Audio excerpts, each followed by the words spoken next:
Hola, buenos días. Lo primero que voy a hacer es quitarme el casco. ¿Por qué? Porque tener el casco es hablar de uno mismo.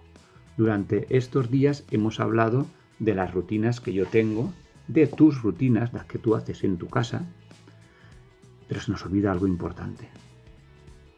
Una rutina que es importantísima. Ser agradecido con los demás. ¿Con quiénes? Con aquellos que comparten estos días con nosotros. Tu familia, tus amigos, tus compañeros de equipo, tus propios entrenadores. Vosotros sabéis la fuerza, el esfuerzo, la energía que todas esas personas nos dan.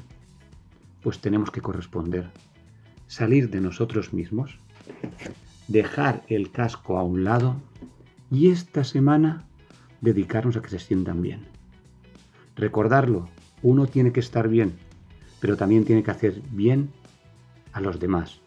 Y recordar que esto pasará y pronto a todas esas personas y compañeros las veremos.